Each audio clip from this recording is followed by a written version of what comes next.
I will teach you how to play the bird's opening, which starts after the move pawn to f4. And you will see that this is a little bit of a long video. We're going to have 8 different sections with timestamps, but my goal is that if you watch this, you will be able to play the bird and destroy your opponents, and you won't be missing any crucial information. So we start off with the bird. Of course, starting off with pawn to f4 means that black has a lot of choices, right? Black can do so many different things because we are not really fighting for the center. The only thing that's somewhat impossible is e5, but we will look at Fran's gambit, which is e5, at the end of this video. Most of the time you are gonna get pawn to d5. Even if players don't go for pawn to d5, even if they play knight f6 or maybe c5 or maybe knight c6, it doesn't really matter. In the end, they are gonna play this d5 setup, so most of the things will transpose to this. We will just do a generic setup here with f4, knight to f3, attacking this square on e5, making it harder for black to ever get this pawn to e5. Black plays knight f6. Again, multiple options are possible. You could also see c5, e6, bishop out, but everything transposes. And if you just remember the key's IDs, you will be able to play this opening. So just try to remember all of the key IDs. So knight to f6. And I like to play the bird's opening with pawn to b3, so that is what we are going to continue with, because there are some pretty amazing lines here. Pawn to b3, and also of course developing this bishop on the long diagonal. You can play many other bird type openings as well without this b3 setup, but we're going to focus on this. It's the best in my opinion, and the one I like playing the most. Black continues with knight to c6, and we are going to play bishop to b2, developing our bishop. And we are going to start off here with our variations in which black tries to attack us with the bishop on g4. This is not a super good move by black. I think it's a little bit better probably to play e6, develop the bishop and castle, which we will take a look at later. But bishop g4 is, especially online, a common move. Players love attacking your pieces. So the first problem we have here is right now, if this is captured, or knight, well, has to be recaptured by a pawn, and we are also damaging our own structure. So we are going to play pawn e3, and you can see this setup is basically the generic setup we are almost always going to go for, and the big advantage is that now if this would ever be taken, we would be able to recapture with the queen. You might be saying, well, you are pinning your own knight. Yes, we are pinning our own knight, but it doesn't really matter because the other knight from black can never attack us, so it's not really a problem. Black's probably going to play e6 because, well, they want to develop the bishop and castle at some point. And we are going to chase away this bishop by black. And there are 2 variations here, of course. There is bishop h5, which we are going to take a look at first. And there is also bishop captures knight, which is the second thing we're going to take a look at. So bishop to h5. Here we are going to go all crazy, and this is why I love the bird. We will play pawn to g4, attack the bishop. Only one move basically for black, that is moving back the bishop. Of course, capturing here is not a good move because, yeah, you're just losing a piece. Okay, you're getting 2 pawns, but you're just losing a piece. The knight is still covering this. The rook is also covering this. So yeah, there's no way for black to fight for any counterplay, even though probably some players are going to go crazy and sacrifice a piece. So bishop g6 is basically the only move. And now we already have somewhat of a winning combination, even though we are only at move 7.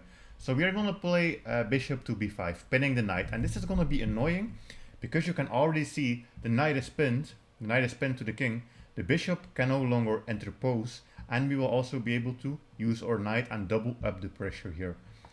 So let's say black plays a6, of course different things are possible, but it makes most sense for black to try and chase away this bishop.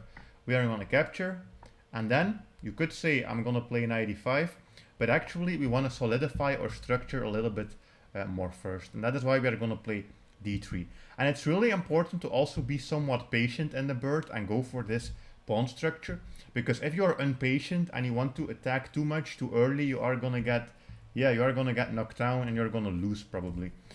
Because for example here, if you play knight e5, it's just a little bit too soon. There's no real reason that this is gonna work right now.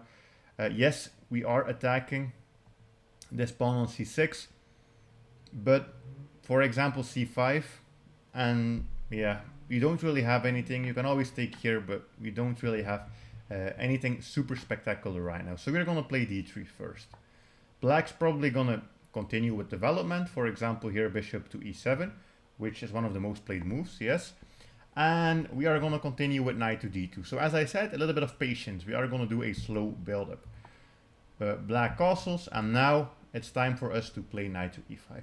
And you will notice in this position I actually don't castle kingside, and the reason why is we are going to try and completely destroy black, but as I said, we have to be a little bit patient as well. And we are going to do this by pushing all of these pawns. Just keep pushing them at the enemy king. We already have a rook here. At some point we might get the queen involved. We might castle long, or we might also just move up the king so we can swipe over the other rook, and we will try to destroy black. And at this point, white is already winning. It's already very difficult for black to do anything. So after knight e5, of course, we are attacking this pawn and also this bishop. So there are two variations. Black can play here, or maybe black can push. It doesn't matter too much. Here I'm going to focus on black defending the pawn. And we are going to continue with the plan. Here we are going to play queen to e2, just getting the queen off so we can castle in the future. And it's black to move. And if you look at this for black, you will realize there is basically not a single good move for black. There is nothing in this position. This is already +2 for white, even though no material has been exchanged. And that's just because we made sure that everything is solid, and now we are going to start destroying the black king. So I'm just going to make moves for black. This might seem like a logical move, trying to go for a counter push in the center. We are just going to continue h4. Black will probably try to stop us at some point. So for example, h5, but we can keep pushing. We can push this pawn to g5, and this knight is actually already almost stuck. That's also why this pawn to d3 is very important, to take away this e4 square by black. And this knight is already stuck. Of course, going here is really bad, because this just leads to a losing position, and h5 is coming. So basically black has to go here, or black has to go over there, but yeah, this doesn't look so good either. So black has to go here, and you can just look at this, so cramped. Black position is so cramped, there's almost nothing black can do. And again, we are patient chess players. We are just going to play long castle so we can move over the rook. And this is where I will end this theory for this specific variation, because of course your opponent can do many different things as well, and I don't want you to study things that will never happen. But this is the main idea that we're going to go for. We're going to try and go for a big attack on the king side if we can, and also castle long and use these rooks to destroy the white position, and here to destroy the black position. Here black is already losing. Next up, we are going to take a look at a very similar position that is here again, or position. If you don't know how we got here, for example, f4, d5, knight here, developing, going for this b3, bishop b2 plan, bishop to g4, e3 first, as I said, so we at least have an option to recapture with the queen, e6, h3, and here I'm going to say black captures this. That's also something you can get in this position. It's about 50-50 between capturing and moving the bishop. So 1 in every 2 games, if you got this position, you will have this. And here we will recapture with the queen, of course. That was why we played pawn to e3. So we can activate our queen. And black plays pawn to e7. And you might be thinking, what are we going to do now? Well, the idea is pretty simple. Pawn to g4. Even though that the bishop is not here on the edge of the board, we are still going to try and completely destroy black. So pawn to g4, let's say black castles, pawn to g5, we're going to keep pushing, and yeah, this knight is already a little bit stuck. Here the knight can go to e4, so you might also say, why won't you play d3 first? Well, actually d3 here is a little bit too slow, because black has this move pawn to d4, and it's protected twice, and yeah, our bishop is now somewhat out of the game as well. So we are going to be a little bit more aggressive with pawn to g5. Probably black is going to go here. Of course, these 2 squares are not really good. Going back, yeah, going back is never really the way in chess. So probably black is going to go here with the knight to e4. And then we are just going to continue with the attack. We are going to keep building, keep it pushing. Now you can see we already have our 3 pawns aiming at the enemy king. There are not really that many defenders right now. These defenders don't really do anything, because these pawns are just too strong, and the knight has already been kicked away from the defense, so that's also interesting. And again, if you look at this for black, it's hard to find a good move. There are no plans. There are no plans for black. There's nothing really black can do. The only thing is maybe trying to counterattack on the queen side, because they think that is where we are going to castle. So that is something they can do. maybe a little bit of development, connecting their rooks, but there's not much that black can do. Here we are going to play knight to c3, so that's a little bit of a difference with our previous position. We never really want to play pawn to d3 here. You can do it. Black will just go back here, but yeah, there's no real benefit to this. I think it's a little bit more fun to go with knight to c3 because we are simply threatening here to win a pawn. This just wins a pawn. So black has to do something. And if they go back, well, of course, now we have even more development. We can castle long, and yeah, you can see that total destruction is going to happen on the king side. If they take us, which I think is very common as well, we can now capture back with this pawn since we waited a little bit and we didn't push this here. Because if you capture with this, at some point you are still going to get hit with d4, and d4 is a really crucial counter push by black to try and fight back a little bit. And that's why I think this is so funny. If you just keep the pawn on d2, you can capture here. And okay, I know our bishop is a little bit locked, but the goal is just that now we have 3 pieces aiming at this. And black is never going to get their d4 push. And if black doesn't get this d4 push, black is just going to lose. And I'm going to make a move for black. I can't really find anything good. We can castle. The rook is also helping now to prevent this d4 push. And as I said, the only real plan for black is to attack on the queen side. You can always stop this with an a4 push, and that just stops everything. Yeah, there's not much to be said about that. And black doesn't really have a plan. Black is trying to play solid moves, but we are just going to continue the attack. Pawn to h5. And yeah, of course, g6 doesn't have to be played. It's not even a really good move, but the thing is, black doesn't have anything. Black doesn't have anything. Our pawns are taking up all of the crucial squares, and black can't do anything. Black is cramped, and that's our goal. We always want to cramp black and then destroy them.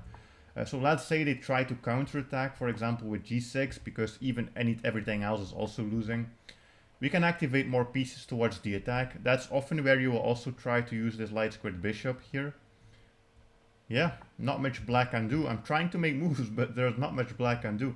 And we will at some point start exchanging and start opening up the position.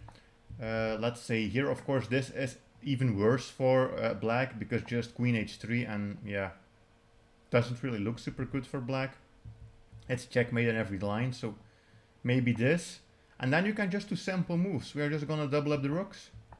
Double up the rooks, create more pressure. Maybe at some point we want to sacrifice this. Maybe at some point we want to push c4, so we can also activate this bishop. And it's already in this position +8 for white, +8. And black doesn't have anything. And no material has been won right now, but it's already +8. For example, let's say black plays knight f5.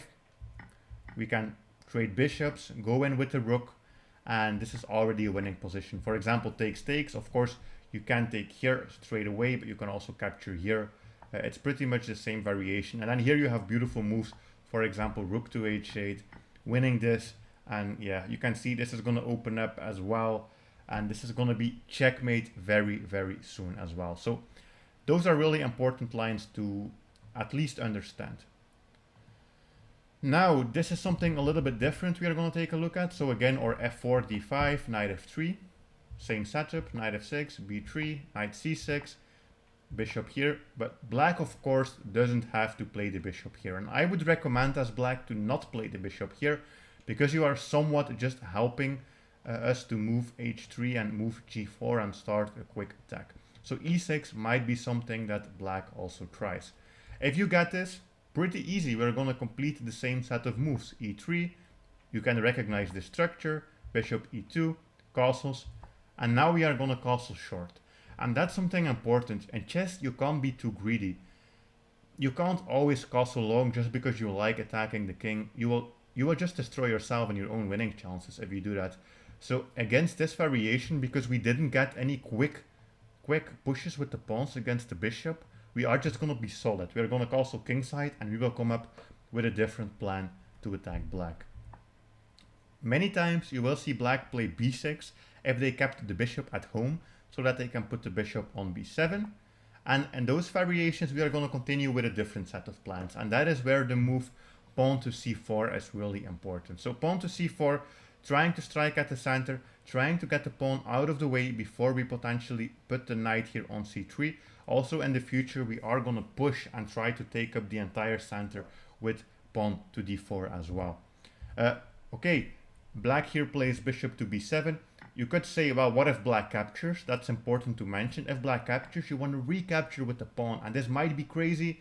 Maybe you want to capture with the bishop, but we are going to capture with the pawn because you have to get as many of your pawns towards the center. This is now about center control, not about kingside attacks. Center control is our new goal. For example, this, and you can already see that white is the one with a better structure. White is the one with a more influence over the center here with the pawns, with the knights, and we can play d3 or d4 as well, move the knight to activate the bishop, and white is controlling the entire game. But if black is a little bit smart, I don't think they are going to capture here on c4. They might just continue with their development. And now we can play pawn to d4. You could have guessed it, that this move is really good, because again, we want to just control the center. That's the main thing to keep in mind. We will usually give black this annoying square, this square e4, and that's one of the main quote-unquote problems in the bird.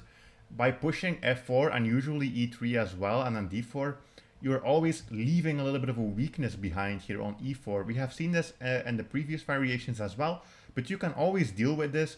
I think one fun way to deal with this is just to play your knight to d2 or to c3. Doesn't really matter, but d2 is a little bit more accurate, and we can always try to trade here, or maybe black's gonna trade and then we can recapture with the queen.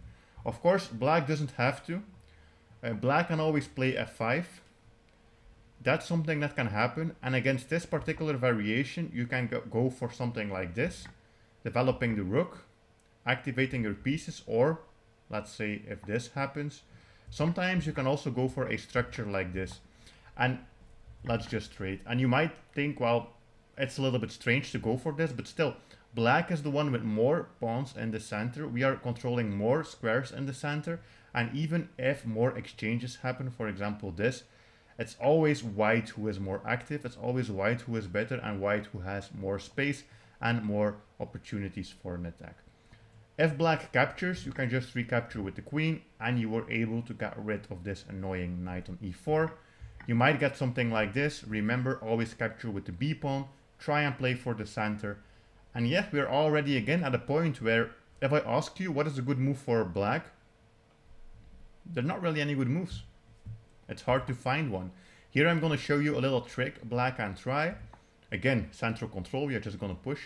Black can try to, for example, counterattack, but it doesn't really matter. Just look at this. It's +2 already. White is winning. Material is equal. White is winning. White is dominating the entire game. We have the entire center here. We have the better bishop. Yeah, everything is fine. And we can even do more things. For example, we can develop a little bit of pieces. For example, rooks to the center is never always a good idea, I would say. Of course, this one is not a good idea right now. And you can even sometimes push e5 just to grab more space. We want more space. That's the goal. More space, more activity. And white will always have the better structure. Now we are going to take a look at something a little bit different. So again, bird opening. This is similar. We have seen this. But what happens if black plays the early c5? And I think early c5 is probably one of the best approaches by black against the bird. Because we want to control the center if we can. Black has to try and stop us, and playing pawn to c5 is a really good approach. We can still play the same moves. We can still go for the same things. And first, we are going to take a look at a couple of different lines again. But the first one I wanted to show is what if they go again for the bishop g4. We have seen this previously, but back then the pawn was still here on c7 and the knight was here. So a little bit of a difference there. Again, if the bishop attacks your knight, play e3, play h3, and now we come to the same situation as we have seen. Is black gonna go here, or is black gonna take? We are gonna continue in this line with what if black moves. We can attack them, and now we can develop our knight as well. For example, knight to c6. And this is a little bit different from our previous variation. We have some of the same ideas, right? We are grabbing a lot of space in the center, but it's more important to play accurate here and also develop your pieces in the right way, and even here try to block this knight. Because you can see that we have said this before, the d4 push is the winning move for black. If they can play this without any problems, you have done something wrong. So we don't want to allow this, and that is why we are going to pin this knight, because this c5 is a really good supporter of the d4 push. So here we have to be a little bit more slow, and we have to first deal with this d4 push. And if that means sacrificing our bishop for the knight, we will do it. And now you might see something. Queen e2, queen e7. What's going to happen? Long castling. And we are back to what we have seen before. They castle, we play knight e5, and I don't really have to tell you much more. We are going to destroy black on the king side by pushing our pawns, by activating our rooks. But it is important, here again, a little bit of patience. First, try to stop this push, try to kill this knight, and then now we are going to slowly start building up the pressure and destroy black on the king side. Again, a similar position, just going to skip a little bit forward. This is the same situation we have seen before, but now black decides to capture on f3. What are we going to do? You should already know. We are going to capture with the bishop. Knight c6. What are we going to do now? I hope you can already guess it. Pawn to g4. Always the same set of moves. Here I'm going to show you what happens if black goes into this e4 square early. Of course, other moves are possible. For example, bishop e7, but we are just going to kick them, and yeah, they are going to go here anyways. And here, oopsie, you can see black already loses the pawn. So sometimes this can also happen. If you can kick away the knight and you can just win the pawn on g7. And that is why here the best move for black is actually to move. Because if they do something else, for example this, it's always an oopsie where they are going to lose the pawn on g7. So moving the knight early is smart, because now this is still protected by the bishop as well. And we are still going to play g5. I mean, it's always the same plan for white. And if black ever tries to counterattack you, doesn't really matter. You can play pawn to h4. But this position is a little bit more tricky, and that's why I think this is a good approach for black. And this exact variation, all of a sudden, there is takes, takes the rook, takes with the queen, and our attack is a little bit strange all of a sudden. I mean, okay, we do have this open queen, but the rook is gone. Yeah, a little bit strange. Still good for white, but this is probably the best way for black to play. So it's important that if you are going to play this, take a look at this variation 1, 2, 3 times maybe, so you definitely know what to do against this with white. Because it's still fine. For example, queen d6, bishop d3, a little bit strange, but yeah, we really want to kick away this knight or try to win a pawn if we can. And if black castles long, we are just going to grab a free pawn. And if black doesn't castle, wait a minute. This knight doesn't have a single square. Can I play this? Oops, you gotta check, and the king can no longer castle as well. And of course, pretty simple, we are gonna castle, activate the rooks, and try to destroy the black king. So this is still really good for white, but it's important to know this because black can try this against you, and yeah, you have to know what you are doing. Then the final variation for our main line, before I show you the From's gambit and also the modern defense, is again we are going to play this c5, but black plays e6. So similar to what we have seen, black keeps the bishop within the pawn chain, probably going to play b6 and bishop b7. So it's a little bit different from what we have seen before, but I hope you can already guess the moves for white. e3, of course, knight goes to c6, bishop to e2, of course, bishop e7, and I have said this before, castles.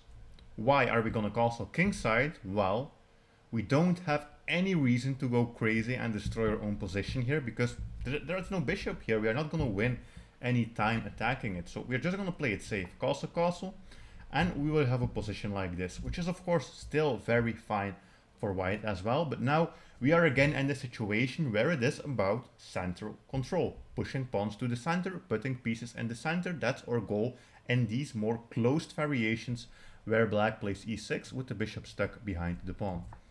Knight to e5 fits our theme, right? We're going to put the knight in the center, really active piece. And this is always funny because, well, this knight is an annoying piece since black kind of wants to play b6 and play the bishop here, but oops, all of a sudden they lose the knight and they also get forked. By the way, this actually happened, this position, if you think that this never happens. It's in the database 2 times. So yeah. black's got to do something about this, otherwise he will never be able to develop the bishop. So black might take, and this is always very fun. This is a little bit different from what we have seen, but getting your pawn on e5 is very fun because the knight's got to go, and this is looking juicy. There is no knight defending this, and all of these pieces are jumbled up on the queen side. So yeah, we might get some attacking chances against these little weak pawns and the weak king.